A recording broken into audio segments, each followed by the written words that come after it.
सही सही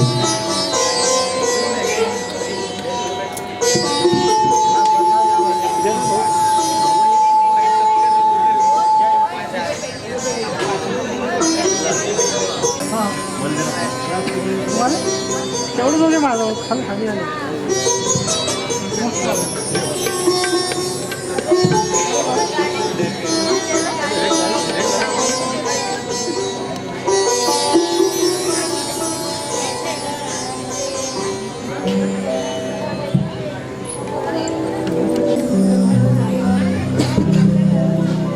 माँ की श्रीमद् भागवत कथा के साथ साथ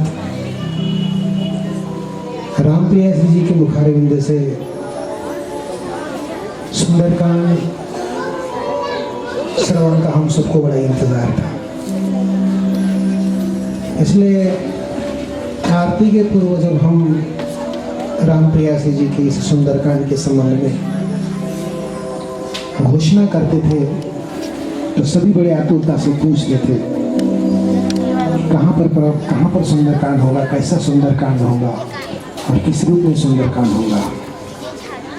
तो वे क्षण हमारे सम्मुख है और कुछ ही क्षणों में रामप्रिया जी अपने मुखारविंद से अपने सानिध्य में सुंदरकांड प्रस्तुत करेंगी।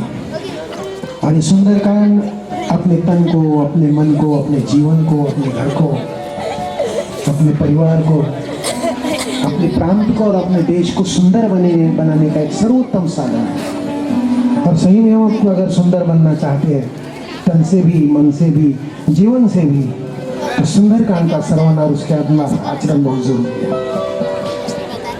पूज्यपाद रामप्रिया जी हमारे अमरावती का गौरव भूषण है। यद्यपि रामप्रिया जी आचार्य सुधांशु जी महाराज जी की परम शिष्या है, लेकिन माँ के प्रति अगाध प्रेम, अगाध श्रद्धा, अगाध निष्ठा रामप्रिया जी के मन में है। और एक बार तो हमने पूछा भी था, तो रामप्रिया जी ने कहा था कि 1993 में मेरी माँ ने माँ की कथा सुनी थी। 1993 में माँ की सबसे पहले अमरावती में जलाराम सत्संग मंडल के तत्वाधान में विश्वविख्यात हनुमानशाला के प्रांगण में कथा हुई थी। तो देवी जी का ऐसा कहना हुआ कि मेरी माँ ने इस कथा को सुना और तभी से माँ के विचारों, माँ के विचार, माँ के आचार, माँ के संस्कार के रूप में मेरे जीवन में समा गए। और जहाँ जहाँ भी इनकी बड़ी इच्छा होती है, बड़ी साध होती है कि मैं माँ के साथ में रहूं, मैं माँ के जीवन को देखूं, मैं माँ के सिद्धांतों को अपने जीवन में उतारूं। और अपनी अब तक की इस अल्पायु में करीबन 150 राम कथा और श्रीमद् भागवत कथाओं के माध्यम से अमरावती जिला हो,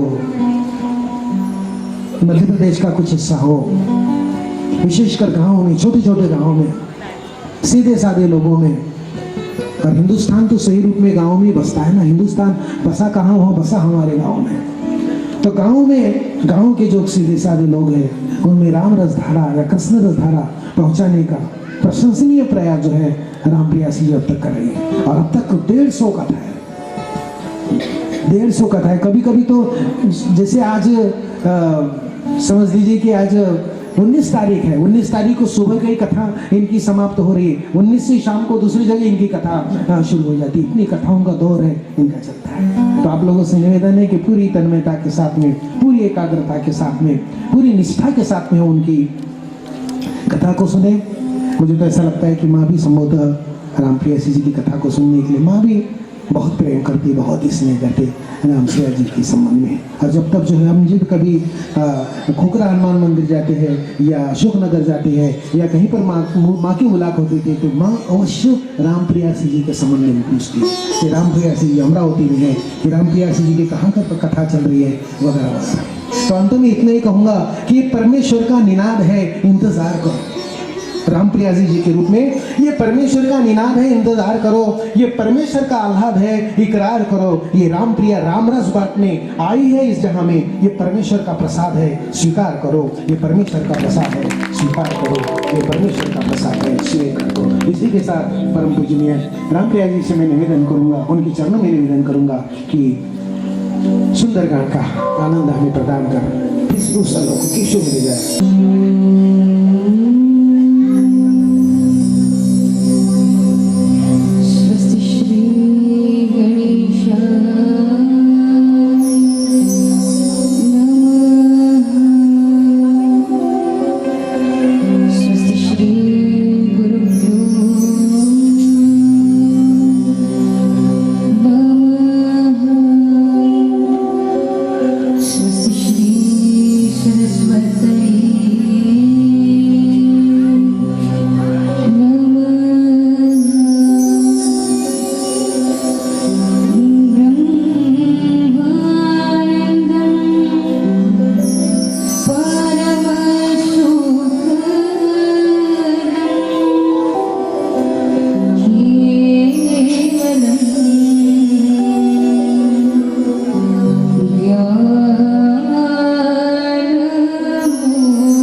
आवाहन करें, प्रेम से सबको करें। जो सुमिरत सिद्धि होई, गणनायक करि बर बदन, करहु अनुग्रह सोई।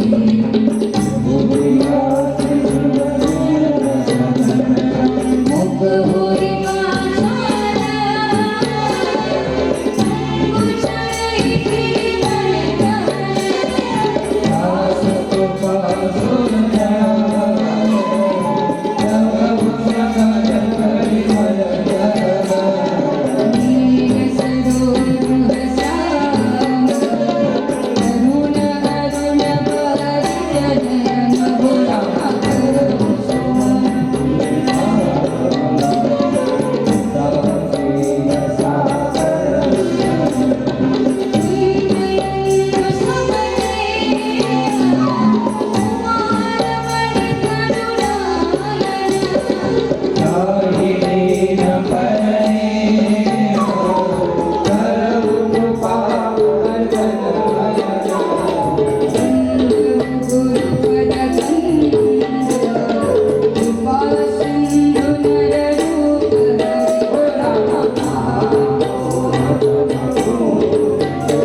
गांव ऐसा होगा जहां पवन कुमार का छोटा या बड़ा मंदिर न हो। अखाड़ों में जहां पर मूर्ति नहीं वहां पर मिट्टी की मूर्ति बनाकर पूजा की जाती है। सच बात तो यह है कि महावीर हनुमान जी महाराज भारत के तन मन प्राण में व्याप्त हैं, जो समस्त जीवों को भक्ति, मुक्ति और मति आदि की प्रेरणा देते रहते हैं। श्री हनुमान जी महाराज जी का जीवन, श्री हनुमान जी महाराज जी का चरित्र अध्यात्म की राह पर चलने वाले भक्ति पथ के पथिकों को सही दिशा प्रदान करके उनके जीवन को दिशा निर्देशन प्रदान करे, उनकी जीवन की दशा को सुव्यवस्थित बनाते हैं। श्री हनुमान जी महाराज जी का अद्भुत जीवन मंगलमयता के साथ भरा है, जो स्वयं मंगलमय जन में मंगल ही करते, मंगलमय हर काम। ऐसे मंगल मूर्ति मारुति नंदन सकल गुणों की खान है। तभी तो जामवंत जी जैसे ज्ञानवृद्ध महात्मा भी उन्हें ज्ञान बुद्धि विवेक विधानक के रूप में महाराज संबोधित करते हैं। स्वयं गोस्वामी जी भी जिन्हें ज्ञान गुण सागर के रूप में संबोधित करते हैं, वही हनुमान जी महाराज पराक्रम, उत्साह, बुद्धि, प्रताप, माधुर्य, नीति, विवेक, गांधर्य, चातुर्य, धैर्य, सुशीलता, बुद्धिमत्ता, कार्य कुशलता, शूरता, दक्षता, वीरता आदि गुण श्री हनुमान जी महाराज जी में सहज रूप से ही विराजमान है। और वही हनुमान जी महाराज सुंदरकांड के केंद्र में शंकर स्वयं केसरी नंदन के रूप